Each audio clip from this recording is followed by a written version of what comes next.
नमस्कार दोस्तों, स्वागत है आपका हमारा YouTube चैनल में। यदि आप चैनल पर पहली बार आए हैं तो चैनल को लाइक, सब्सक्राइब और शेयर जरूर करिएगा। देखिए, यह क्वेश्चन सीजीएल का है। क्वेश्चन है कि ए, बी और सी ने निश्चित निवेश किए तथा उनकी कालावधि का अनुपात क्रमशः 3 संबंधित 2 संबंधित 7 है। ए, बी और सी के लाभ का अनुपात 4 संबंधित 3 संबंधित 14 है। तो ए, बी, सी के निवेश का अनुपात क्या होगा? देखिए, जो यह क्वेश्चन है इसको हम कैसे सॉल्व करेंगे।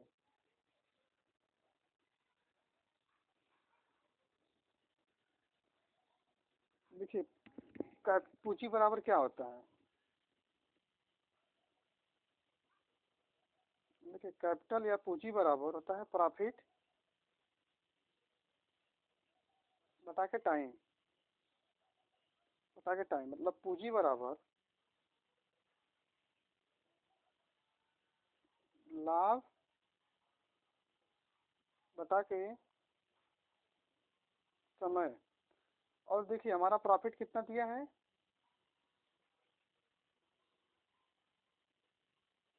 देखिए, प्रॉफिट का रेशियो और देखिए टाइम का रेशियो दिया है इसमें। देखिए, प्रॉफिट का रेशियो है 4, 3 और 14। और टाइम का रेशियो कितना दिया है क्वेश्चन में? क्वेश्चन में दिया है कि देखिए टाइम का रेशियो 3, 2 और 7। जब इसका हम लोग छोटा करेंगे तो कितना हो जाएगा? 4/3, 3/2 एंड 2।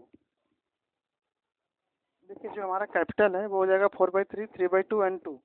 देखिए, इसको हम लोग सिंपलेस्ट करने के लिए 6 का मल्टीप्लाई करेंगे। क्यों? 3 और 2 का एलसीएम ले लीजिए और 6 से मल्टीप्लाई कर दीजिए तो कितना हो जाएगा? 4/3 इंटू 6, 3/2 इंटू 6, 2 इंटू 6। यहाँ पर हो जाएगा 8, यहाँ पर हो जाएगा आपका देखिए 9, यहाँ पर हो जाएगा 12। ये हमारा आंसर हो जाएगा। अभी अभी देखिए, जो नेपाल में जहाज क्रैश हुआ था उसके विषय में खान सर ने क्या कहा है, आगे आप लोग वीडियो में जरूर देखिएगा और बताइएगा ये वीडियो कैसा लगा।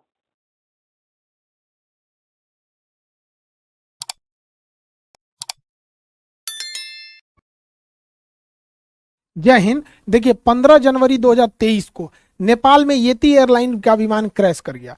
अब उस समय हमको कुछ ज्यादा बताने के लिए था नहीं, क्योंकि वो विमान क्यों क्रैश किया अब वो उसका कोई डिटेल था नहीं यहाँ पे। अभी उस विमान का क्या कारण था डिटेल से उसका पूरी रिपोर्ट आ गई है, जांच की रिपोर्ट आ गई है, और हम आपको इसमें बताते हैं कि कैसे एक पायलट की छोटी सी गलती पूरी जहाज को ले डूबा, उसमें बैठे 72 लोगों की जान चली गई यहाँ पर। तो पूरी रिपोर्ट आ गई है, उस पूरी रिपोर्ट में आपको समझाते हैं कि आखिर उस दिन क्या हुआ था येती एयरलाइन के साथ, और केवल लैंडिंग के 15 सेकंड पहले कैसे विमान दुर्घटनाग्रस्त हो गया। देखिए, येती एयरलाइन का विमान जब दुर्घटनाग्रस्त हुआ तो उसके ब्लैक बॉक्स को भेज दिया गया डिकोड करने के लिए, ताकि उसमें समझा जा सके कि क्या था। शुरुआत में ब्लैक बॉक्स ब्लैक थे, लेकिन बाद में इसे ऑरेंज किया गया ताकि इसे दिखने में इजी हो सके, तब से इसका नाम ब्लैक बॉक्स ही है। ब्लैक बॉक्स का 2 हिस्सा होता है, एक को बोलते हैं फ्लाइट डेटा रिकॉर्डर। तो ये फ्लाइट डेटा रिकॉर्डर फ्लाइट की ऊंचाई, स्पीड, एयर प्रेशर, फ्यूल कितना था, इंजन कितने % पे था, यानी जितनी डेटा वाली चीजें होती हैं, जो मशीनरी चीजें होती हैं, उस सबका रिकॉर्ड रखता है फ्लाइट डेटा रिकॉर्डर। और एक होता है cockpit voice recorder. Cockpit voice recorder जो होता है सीवीआर, दोनों पायलट क्या बात कर रहे हैं, एक दूसरे को क्या ऑर्डर दिए, ये दोनों को रिकॉर्ड किया जाता है। ये दोनों को इसलिए है कि मान के चलिए पायलट ने कहा कि इंजन का पावर बढ़ाओ, इसने कह दिया हम बढ़ा दिए और उसने बढ़ाया ही नहीं, तो कैसे पता चलेगा कि किस पायलट की गलती है? तो यहां तो रिकॉर्ड हो जाएगा कि कैप्टन ने जूनियर से कहा कि पावर बढ़ाओ, और उसने बढ़ाया या नहीं बढ़ाया वो फ्लाइट डेटा रिकॉर्डर में पूरी रहेगी। तो मशीनरीज की जानकारी इसमें और क्या बात कर रहा है इसकी, जब इन दोनों को मैच किया गया तब पता चला कि कितनी एक छोटी सी लापरवाही ने कैसे इसकी जान ले लिया। देखिए, एक बार इसकी ब्रीफिंग समझते हैं। नेपाल में जो नेपाल का शहर काठमांडू नेपाल की राजधानी है। तो काठमांडू नेपाल से पोखरा जा रहा था ये जहाज। पोखरा एक पर्यटक जगह है नेपाल का, काठमांडू के बाद काफी फेमस जगह है। ये पोखरा एयरपोर्ट में इतने लोग जा रहे थे पैसेंजर, ताकि उसके नया पुराने एयरपोर्ट की जगह पे अब नया एयरपोर्ट बनाया गया था। 15 दिन हुआ था इस एयरपोर्ट के उद्घाटन, यानी 1 जनवरी 2023 को ही इस एयरपोर्ट का उद्घाटन हुआ था, पोखरा इंटरनेशनल एयरपोर्ट का। 15 जनवरी को यह घटना हो गई। काठमांडू से पोखरा जा रहा यह विमान महज 146 किलोमीटर की दूरी जाना था, जिसे लगभग 35 मिनट में वो ट्रेवल कर लेता। अब ये डिपेंड करता है हवाओं का डायरेक्शन किधर है। कभी हवाओं के डायरेक्शन सेम डायरेक्शन में हो जाता है तो थोड़ा दिक्कत नहीं होती है, मौसम खराब रहता है तो टाइम भी लग जाती है। ये 10:33 पर उड़ान भरता है काठमांडू से, और 10:57 पे ये पोखरा पहुंच जाता है। 15 सेकंड और ये रुक जाता तो जहाज लैंड कर जाता। 10 से 15 सेकंड में ही जहाज लैंड कर जाता, लेकिन अंतिम वहीं पे दुर्घटना हो गया। दुनिया में जितने जहाज क्रैश किए ना, उसका 90% जहाज लैंडिंग के टाइम पे ही क्रैश किया। सबसे टफ प्रोसीजर होता है लैंडिंग का। उस जहाज में 68 पैसेंजर थे, 4 क्रू मेंबर थे, यानी लगभग 72 लोग थे। इसमें 5 भारतीय भी थे, 72 में ही 5 थे। इसमें से किसी को नहीं बचाया जा सका, और येती एयरलाइन का फ्लाइट 691 क्रैश कर गया। अब इसको डिटेल से समझते हैं कि क्रैश कैसे किया गया। तो देखिए, किसी भी जहाज में 2 पायलट होते हैं। सीनियर को कहते हैं कैप्टन, जूनियर को कहते हैं फर्स्ट ऑफिसर। कैप्टन के लिए CAPT लिखा रहता है कैप्टन के लिए, और इस फर्स्ट ऑफिसर के लिए F.O लिखता है। यहाँ पे ये फर्स्ट ऑफिसर हो गए। कैप्टन में 4 स्ट्रिप्स होते हैं हाथ पे, और फर्स्ट ऑफिसर के 3 होते हैं। यहाँ पे कंधे पे भी कैप्टन के 4 स्ट्रिप्स लगी होते हैं, और फर्स्ट ऑफिसर के 3 होते हैं। समझ आ गया कि नहीं आ गया? तो ये कैप्टन का फर्क होता है। यहाँ पे कैप्टन जो होता है लेफ्ट साइड में बैठता है, और फर्स्ट ऑफिसर राइट साइड में बैठता है जहाज में। यहाँ पे इस जहाज को उड़ा रहे थे कैप्टन कमल उड़ा रहे थे, और फर्स्ट ऑफिसर जो थी वो अंजू थी। ये इनका बतौर फर्स्ट ऑफिसर इनकी लास्ट फ्लाइट थी। अगर ये जहाज लैंड कर जाता तो इनका प्रमोशन देके ये भी कैप्टन बन जाती और 3 की जगह 4 स्टिप लग जाते। लेकिन इनका दुर्भाग्य था जो इनकी लैंडिंग नहीं हो पाई। इनके पति की भी ईटी एयरलाइंस में 2006 में विमान दुर्घटना में मृत्यु हो गई थी। तो काफी दुखद रहा इनके साथ, ये विमान में जो भी बैठे थे। अब इन दोनों पायलट के सूझबूझ से ही जहाज को पूरी तरह से उड़ाया जाता है, क्योंकि जहाज में इतने इंस्ट्रूमेंट होते हैं कि सामने भी देखना है, इंस्ट्रूमेंट्स को भी देखना है, प्रोसीजर भी फॉलो करना है, तो एक आदमी से नहीं हो पाता है। इसलिए उसमें 2 पायलट होते हैं, एक कमांड देता है, दूसरा उसको फॉलो कर देता है। तो यही हो रहा था यहाँ पे। चेक प्रोसीजर बहुत जरूरी होता है, चेक लिस्ट फॉलो करना होता है। जब जहाज लैंडिंग के लिए आती है तो कैप्टन जो होता है वो सीधे लाइन अप कर लेता है, फर्स्ट ऑफिसर को वो अपना ऑर्डर करते रहता है कि इंजन पावर को घटाना है। तो यह इसका एक विमान में चेकलिस्ट प्रोसीजर है। जैसे गियर डाउन करना है, लैंडिंग गियर यानी चक्के को नीचे करना है, तो यहाँ लैंडिंग गियर का नोब होता है, उसको नीचे कर देते हैं, और तब जैसे चक्का नीचे हो जाएगा तो 3 लाइट जल जाएंगे, क्योंकि 2 चक्के पीछे होते हैं और एक नोज लैंडिंग गियर आगे होता है, तीनों लाइट जल जाएंगे। तो कैप्टन बोलेगा लैंडिंग गियर डाउन, तो फर्स्ट ऑफिसर क्या करेगा, लैंडिंग गियर को डाउन करेगा, और जब जैसे डाउन हो जाएगा तो बोलेगा चेक, मतलब हमने कर दिया। तो लैंडिंग गियर डाउन, उसने लैंडिंग गियर डाउन, फिर बोलेगा चेक। ये रूल है, कोई भी काम जब हो जाए तो उसके बाद उन्हें बोलना है चेक। और जब ATC से बात करते हैं, एयर ट्रैफिक कंट्रोलर से, तो हाँ बोलना है तो हाँ नहीं बोलते हैं, रोजर बोलते हैं, या कॉपी। जैसे बोलना है कि राइट टर्न, तो कहेगा रोजर, मतलब समझ गए कि राइट मुड़ना है, या कॉपी। तो ये कोड है, क्योंकि ना जहाजों में ना जो बात होती है रेडियो फ्रीक्वेंसी में काफी हल्ला होता है उसमें, तो उस वजह से ना ऐसी भाषा का प्रयोग किया जाता है जो मैच ना करे आम बोलचाल की भाषा में। जैसे इमरजेंसी में मेडे मेडे मेडे, तो ये आम भाषा में ही नहीं है, कितना भी घड़घड़ाहट हो जाएगा ये आवाज अलग लगने लगेगी। इसलिए थोड़ी सी रेडियो की भाषा ऐसी रखी जाती है। रोजर मतलब हाँ ठीक है, कॉपी का मतलब भी ठीक है, नेगेटिव मतलब नहीं हमको नहीं पता है। उसी तरह चेक मतलब हाँ जो तुमने बोला हमने कर दिया उसको। तो उसने बोला landing gear, altitude 500 feet, captain ने बोला कि इसके कम करो, जहाज की एल्टीट्यूड को, ऊंचाई को 500 फीट करो। तो उसने 500 फीट भर दिया, उसके बोल दिया चेक, मतलब हमने कर दिया। दूसरा इंजन पावर 25%, जब जहाज लैंड करती है तो आइडियल पे करके 25% की इंजन पावर पे उसे लैंड कराया जाता है, तो ज़्यादा थ्रस्ट की जरूरत नहीं है। तो इंजन जब 25% पे हो गया तो फर्स्ट ऑफिसर ने बोला चेक, मतलब हो गया। यही गलती हुई चौथे, यहाँ प्रोसीजर में चौथे में क्या दिक्कत हुआ, कैप्टन ने बोला फ्लैप 30 डिग्री, फ्लैप्स होता है विंग्स का निचला भाग, अभी आगे समझाएंगे, वीडियो में भी दिखाएंगे, उसको 30 डिग्री पे घुमा दो।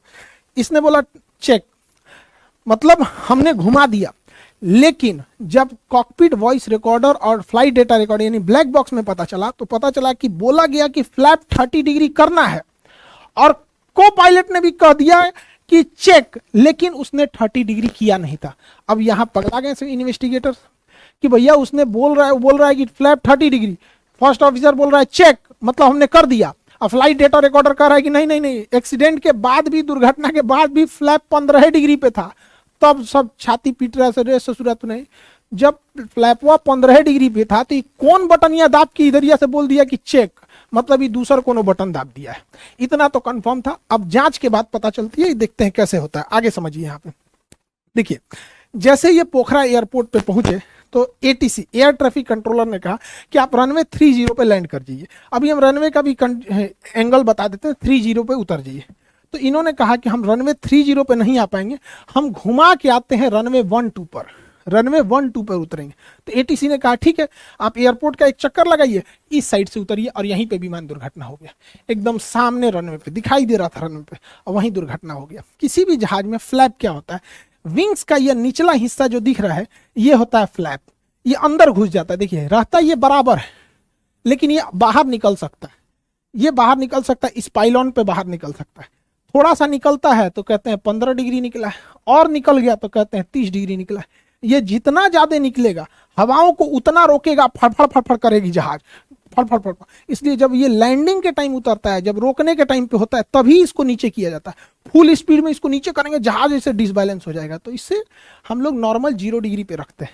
इसको यहाँ पर मेंटेन करने के लिए फ्लैप लीवर होता है जहाज में, जिससे ये कंट्रोल किया जाता है। यही पूरे गड़बड़ का कारण है जहाज को गिरने में। समझिए कैसे, इसको वीडियो से समझते हैं हम लोग। यहाँ समझिए, ये फ्लाइट है, ये रडार है, यही रडार पूरी तरह से उसको जांच करता है जहाज कहाँ गया। यहाँ पर फ्लाइट जैसे ये टेक ऑफ करती है तो फ्लैप थोड़ा सा नीचे रहता है। देखिए फ्लाइट में आप फिजिक्स में पढ़े होंगे, जहाज की परछाई क्यों नहीं बनती है, विवर्तन के कारण परछाई नहीं बनती है। ये फ्लाइट उड़ गई, यहाँ नीचे आपको वीओआर दिखेगा जो जहाजों को दाहिने बाएं बताता है, ये है वीओआर। यही बताता है कि वे पॉइंट किधर है, बहुत जरूरी वो चीज होता है। ये नीचे दूसरी जहाजें हैं, सब पूरे एयरपोर्ट का व्यू है। देखिए जब जहाजें उड़ती हैं तो फ्लैप को हल्का सा नीचे रखा जाता है, लेकिन वापस फ्लैप को खींच लेता है। देखिए जहाज को पायलट जो है ना, इसको खींच रहा है, इसको वापस खींच के बराबर कर दिया ताकि हवाओं का ड्रैग कम से कम लगे, हवाओं का झटका कम से कम लगे। देखिए एकदम 0 डिग्री पे एकदम बराबर कर दिया है फ्लैप को, लेकिन उतरने के टाइम इसको कम करेगा। आप गौर से देखिएगा, पूरा फ्लैप बराबर है एकदम।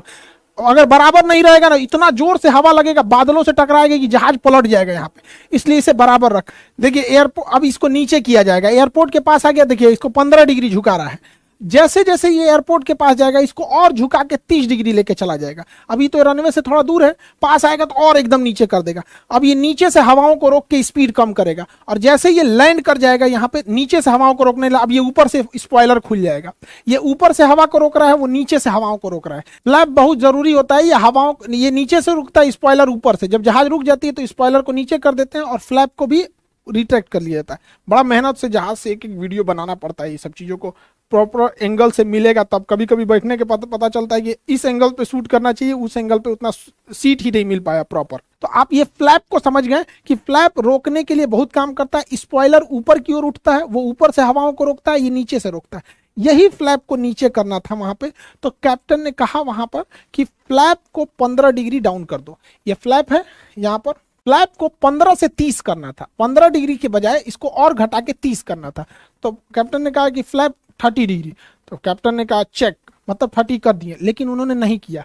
उसको कैप करना चाहिए फ्लैप को नीचे, उसने कर दिया कंडीशन लेवर को नीचे। हो गया यहीं पे गड़बड़। उसने बोला चेक, मतलब हमने कर दिया। इस नॉब को नीचे करने के बजाय इस नॉब को नीचे कर दिया गया यहाँ पे, और ये हो गया गड़बड़। ये था condition lever. Condition lever fuel supply करता है, और जैसे ही इसको नीचे किया गया, इसका फ्यूल सप्लाई बंद हो गया। और उड़ते जहाज में अगर फ्यूल सप्लाई बंद हो जाएगा तो क्या होगा, ये थ्रोटल है, ये स्पीड को बढ़ाता है, उसके इंजन पावर को बढ़ाता है यहाँ पे। अब इतने नीचे हाइट पर आने के बाद जहाज इतना नीचे आ गया है, 500 फीट पे आ गया है, और इंजन अचानक बंद हो जाएगा तो पावर मिलना ही बंद हो गया। और कैप्टन ने पहले ही लैंडिंग की तैयारी करने के टाइम पे इंजन के पावर को 25% कर दिया था। अब वो पावर हो गया 25% से 0%। अब वो डिसबैलेंस होने लगा। पायलट को समझ में नहीं आ रहा है कि हो क्यों रहा है। पायलट अपना पूरा दिमाग लगा रहा है। उसने जो कंडीशन लीवर तो हो गया 0, फ्यूल सप्लाई हो गया बंद। अब उसने क्या किया, थ्रोटल को बढ़ा दिया। थ्रोटल पावर दे रहा है इंजन में भयानक पूरा। अरे भैया, इंजन में फ्यूल नहीं आ रहा है, आपके पावर देने से क्या हो जाएगा, जहाज की पूरा डिसबैलेंस हो गया। जहाज जब इंजन का पावर नहीं मिल पाता है, इंजन काम करना छोड़ देता है, उस कंडीशन को कहते हैं स्टॉल।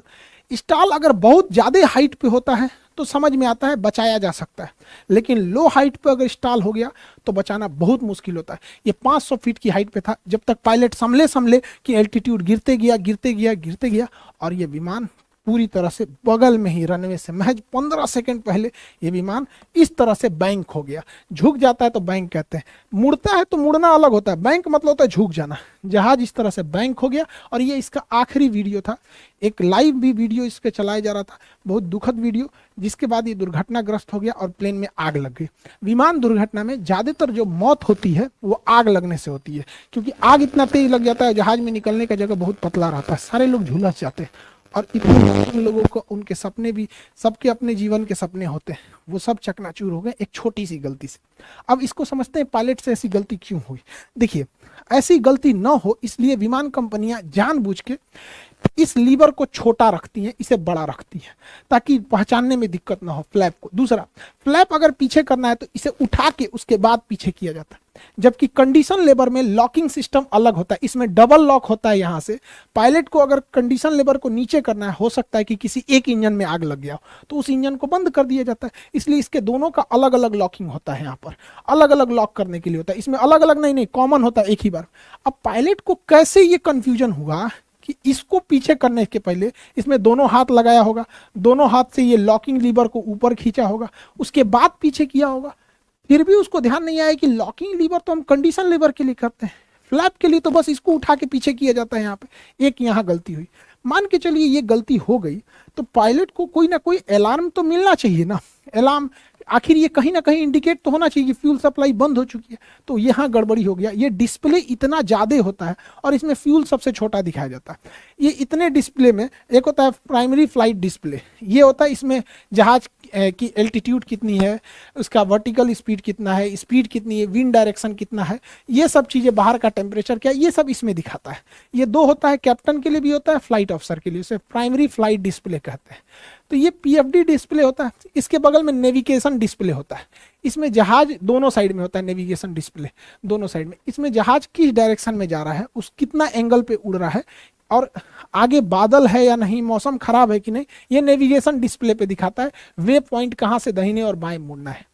अब इसके बीचों बीच में एक डिस्प्ले होता है जिसे कहते हैं engine status display. Engine status, इसी में फ्यूल दिखाता है। अब बताइए, इतना छोटा है इंजन स्टेटस, इसको हम बड़ा करके यहाँ जूम करते हैं, देखिए इतना बड़ा स्क्रीन है, इसमें दिखा रहा है कि जहाज का इंजन, एक नंबर इंजन 21% पे है, दूसरा भी 21% पे है। इंजन का जो धुआं निकल रहा है उसकी जो वो है आपका टेम्परेचर, उसका 459, इसका 461 डिग्री, ये टेम्परेचर दिखा रहा है। फ्यूल कहाँ दिखाता है, तो यहाँ दिखाता है कि इसमें 1453 लीटर फ्यूल है। इतना छोटे एरिया में दिखा रहा है। अब तो हम यहाँ बड़ा करके दिखा रहे हैं ना। आप सोचिए, नेविगेशन डिस्प्ले में यहीं पे दिखाता है ये रहा फ्यूल। अब पायलट को उतना ध्यान नहीं जाता है यहाँ पर, इतना छोटा सा ये navigation display, engine status display. Height हम क्यों कर रहे हैं, अगर बहुत हाइट पे इंजन इंस्टॉल करता है तो पायलट बचा ले जाता है, उसको सोचने समझने की फुर्सत होती है। 30,000 फीट से जहाज नीचे आते आते 10 मिनट लग जाता है, अच्छा खासा समय लग जाता है उसको, क्योंकि वो फिर ग्लाइड करते हुए आता है। ये इतना नीचे था कि पायलट समझे कि गड़बड़। यही घटना अगर हाइट पे हुई रहती तो पायलट कंफर्म बचा ले आता, लेकिन बेचारा पायलट करे तो क्या करे, 500 फीट हाइट बची थी यहाँ पर, तो यहाँ पर कट हो गया, ये शो कर रहा था। दूसरा, अलार्म जब बजने लगता है ना तो T T T T T करके 4-5 गो बजने लगता है, तो समय भी तो मिलना चाहिए। और पायलट के ऊपर प्रेशर, ये उस दिन की तीसरी फ्लाइट थी। सोचिए, सुबह 10:30 बजे तक तीसरी फ्लाइट में बैठा दिया गया पायलट के ऊपर। कितना प्रेशर दिया जा रहा है एयरलाइन कंपनी के ऊपर, पायलट के। कोई नहीं जानता पायलट के ऊपर कितना प्रेशर है। दुर्घटना हुआ, सीधा ब्लेम डाल दो पायलट के ऊपर। पायलट से गलती हुई, लेकिन उसका स्ट्रेस कितना है। सुबह से ये तीसरी फ्लाइट थी पायलट के ऊपर। जहाज को लैंड कराना सबसे क्रूशियल चीज होता है। अप्रोच चार्ट मिला होता है, इसमें 5 सेक्शन होते हैं। ये आपका लेआउट होता है एयरपोर्ट का, कि एयरपोर्ट लेआउट कहाँ है। ये निचला हिस्सा होता है, ये इसमें मिनिमम्स लिखे होते हैं कि मिनिमम एल्टीट्यूड कितनी होनी चाहिए, डिसीजन हाइट कितना है कि 650 फीट की ऊंचाई पे आपको डिसीजन ले लेना है कि उतारना है कि नहीं है। रनवे विजिबिलिटी 1.5 किलोमीटर है। ये मिनिमम्स बताता है कि कम से कम इतनी चीजें होनी चाहिए। इसके ऊपर आपको ये वाला जो होता है, ये एरिया प्रोफाइल बताता है कि इसमें इसी हिसाब से जहाज को लाना होता है। ना ज्यादा हाइट होना चाहिए, ज्यादा हाइट हो जाएगा तो रनवे के ऊपर गिर जाएगा, हाइट इससे कम हो गया तो पहले ही थुथुर कूच लेगा। तो इसी के बीच में 3 डिग्री पे उतारना होता है। अब ये मैच कराना है degree by degree, height by height, कितना टफ होता है। उसके बाद ये प्लान व्यू होता है। प्लान व्यू में जहाज को ना दाहिने रखना है ना बाएं, दाहिने बाएं रखेंगे तो एन्ने उन्ने उलट जाएगा। इसके अलावे अगर मिस अप्रोच हो गया, पता चला आते आते कोहरा हो गया, नहीं दिखा तो कहाँ भागेगा, ऐसा थोड़ी अरे कोहरा है भागो भागो कहीं लेके घूम जाएगा, लड़ा देगा किसी और में। उसमें मिस अप्रोच का प्रॉपर पॉइंट होता है कि अगर मिस अप्रोच हो गए तो यहाँ प्रॉपर लिखा होता है कि आपको 2100 फीट तक क्लाइंब करना है, फिर टर्न लेफ्ट होना है, उसके बाद वहाँ होल्डिंग पैटर्न को फॉलो करना है, इन बाउंड आउट बाउंड। तो ये काफ़ी लंबा चौड़ा होता है, इस वजह से उनके ऊपर स्ट्रेस बहुत हो जाता है। इसके अलावे नेपाल का एक बहुत पुराना इतिहास रहा है। नेपाल में बहुत सारे दुर्घटनाएं होते हैं, जिसका एक बड़ा कारण होता है नेपाल का पहाड़ी एरिया। पहाड़ी एरिया में मौसम अचानक चेंज हो जाते हैं। इसके अलावे नेपाल में बादल जो होता है पहाड़ों के पीछे, बादल के पीछे पहाड़ छुपे होते हैं, तो अमूमन पायलट को अगर बादल नहीं दिखा तो क्रॉस कर जाएगा और जाके पहाड़ में टकरा जाएगा। ऐसा ही एक बार पाकिस्तानी इंटरनेशनल एयरलाइन पीआईए के साथ हुई थी, काठमांडू के समय स्टेप डिसेंट के समय वो पहाड़ से टकरा गया था। तो नेपाल में ये बहुत बार होता है। हालांकि इससे बचने के लिए आगे रेडॉन एरिया में रडार लगाया गया होता है, वो इसको बता देता है। वो हम किसी ने आगे नेक्स्ट वीडियो में हम जहाज का रडार कैसे काम करता है और ये किस तरह से पायलट को इन्फॉर्म करता है कि आगे बारिश हो रही है, मौसम खराब है, जहाज में टर्बुलेंस आएगा कि नहीं आएगा, पहाड़ तो नहीं है बादल के पीछे, कैसे पता चलता है, इसको नेक्स्ट वीडियो में हम आपको समझा देंगे। आगे की क्लास में आप ये देखेंगे बिहार दरोगा का बैच है, वो बहुत जल्दी आप लोग के लिए दे दिया जाएगा पूरी तरह से कि कैसे किस किस सिलेबस को पढ़ना है। बहुत ज़्यादा दरोगा का सिलेबस नहीं रहता है, फिक्स एरिया होता है, यहीं पढ़िएगा तो उतना होगा। कोई यूपीएससी नहीं है वो कि बहुत ज़्यादा पढ़ना है यहाँ पे। फिजिक्स और दरोगा के बैच बहुत जल्दी आ जाएंगे। आई होप आप इस टॉपिक को समझे होंगे। मिलेंगे नेक्स्ट क्लास में। जय हिंद।